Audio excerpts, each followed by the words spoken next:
area, and she's done a lot of thankless roles, but still, you know, managed to shine within that show. So I was very happy to give her her own show where she was the center of attention. And this is definitely her show. She gets to shine, and she does, and then some. Terrific. I'm so lucky to have a daughter just like her. Oh. And who's the show for? Can kids come? Yeah, I think kids can come. They will really connect with the music and a lot of the sort of comedy that happens there. There really isn't any like coarse language or anything like that. But yeah, there are also moments where the adults can understand a different level to the joke than a child would. So yeah, it is a family-friendly show. Well, this is another show that has a large cast, so we really can't mention everybody's name, but I do want to point out one person who we've known since she was about this high, and that's Katie Sachs, and this will be her last, probably her last appearance in Jacksonville, because she's going on to what, Carnegie Mellon College? Carnegie Mellon, yeah. And I think probably from there she may wind up on Broadway. Who knows? I don't know for sure. Question for you now. I've talked to Ednas before. One of the hardest problems they have is learning to wear high heels. The heels weren't that much of a problem. We do a little bit of tapping in there. That wasn't major to deal with. The wigs are easy. The costumes are easy. The hardest thing I've had to deal with are the breasts. And I don't know if we can say breast on television. But Edna I think they're in now. Edna is a 54 triple E. She's a very endowed young woman, and just reaching for things or picking things up. I'm like, how do women do this every day because they have to go around? And especially Edna being as full-figured gal as she is. So, yeah. Do you get to wear a pretty dress? Yes, ma'am, I do. And you'll have to come to the show to see it. Oh.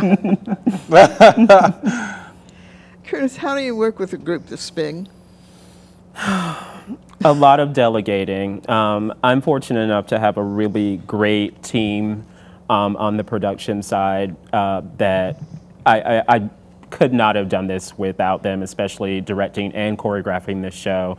For me to have to worry about costuming or all of these other things, I would have gone even crazier than I already am right now. But yeah, I just think you just have to be patient and you have to be understanding of people's time and their volunteer hours, basically, that they're putting into this show. So I think as long as you keep that at the forefront of your mind, it's kind of easy to deal with. Now, Curtis is not going to tweet his own horn, but I will tweet it for him. Having the role of director and choreography could not be married together more than this show, Hairspray, and he has done a phenomenal job of choreographing everybody and their strengths and weaknesses and putting them together on stage and making them merge and making everybody look good. Not everybody can do that. He's the man. Well, this ought to be a piece of cake. You did Les Mis, didn't you? We had, what, 45 people in that show? I don't know. Half of Jacksonville was in that show. No, this is a play that you think it's a lot of fun, but this is a play that has risen. Of the top 100 plays, musicals, this ranks very high, and it's not that old a musical compared to My Fair Lady and some. Mm-hmm. So it's got a lot of story, a very strong story, as well as being a lot of fun.